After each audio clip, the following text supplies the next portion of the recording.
More on life in the time of the coronavirus epidemic.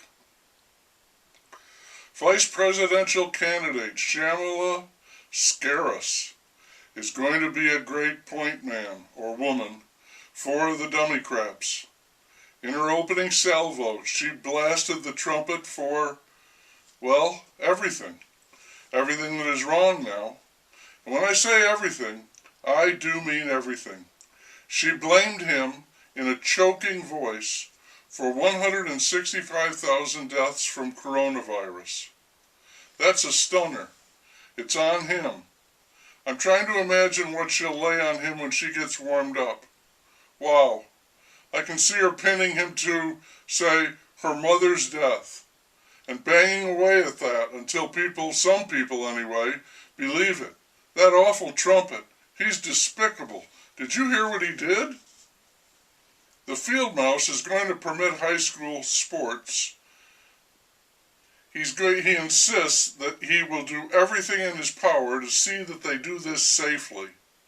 The mind boggles to think what that could mean. Playing hoops while wearing masks.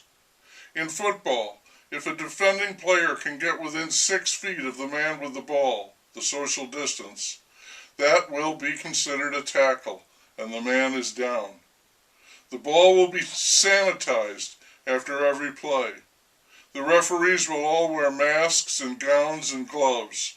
They will look like surgeons. The epidemic marches on. People tell gruesome stories of people getting sick for weeks and people dying. We are once again flattening the curve, but there is no end in sight to this. All the masking seems so crazy, but we are constantly reminded that the danger is real, and many people are genuinely frightened. Others are having the time of their life, out of work, collecting payments, traveling, not wanting this wonderful time to come to an end. It's corona crazy. Without a vaccine, hello, Mr. Putin, I don't see an end to this. We either have a lot of people getting sick in a short amount of time, that's with no precautions, or a lesser number getting sick over a much longer period of time. Ultimately, either way, the same number of people are going to get sick. That's what I think. In this crazy year 0 CE, one crazy dominates at a time, whether it be the virus, or our reaction to it, or racism, or the economy. Right now, the surprising contender for attention looks to be politics. Always crazy, politics looks to be crazier now than ever. This week, the Democratic National Convention is scheduled, and like the pro sports, it will be virtual, meaning it will take place almost entirely on television.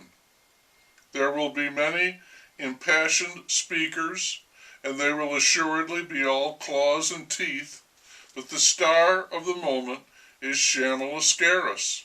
She is tearing up the trumpet, blasting away at him with the catchy phrase, irreparable damage. The trumpet merely smiles and reminds everyone that she represents California. Like Detroit, Chicago, Portland, and Seattle, a sort of Death Star, burning brightly but dying. All of this is the frenzy and the main attraction of the day. But the virus doesn't play politics.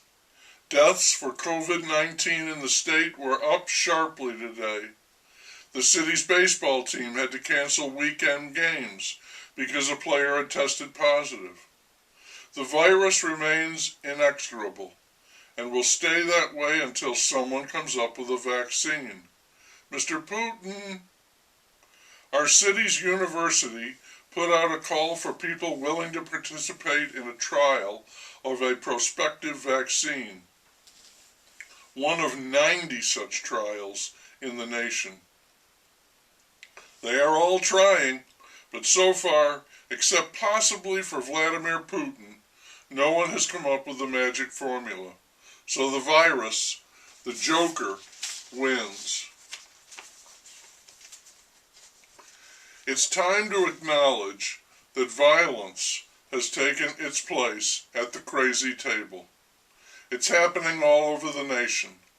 I live in a small to mid-sized city, and last night there were 18 people shot, with 4 dead so far. This is the age of numbers. In the year 0 CE, we get numbers thrown at us all the time of the sick and dying, and as numbers go, that number of 18 people shot in one night in this city staggers me. When I first heard it, I thought it had to be a mistake, or it was a running total for the month. It has to be drugs and gangs and poverty and so many guns. The police say they have no suspects. Speaking of police, in Louisville, a state representative has introduced what she calls Breonna's Law to restrict what police can do. She called the police murderers and said that the ones involved should have been tested for drugs and alcohol. 18 people shot in one night. No word from Black Lives Matter. The craziness continues. And kindly remember, in situations like this, inequalities manifest themselves exponentially.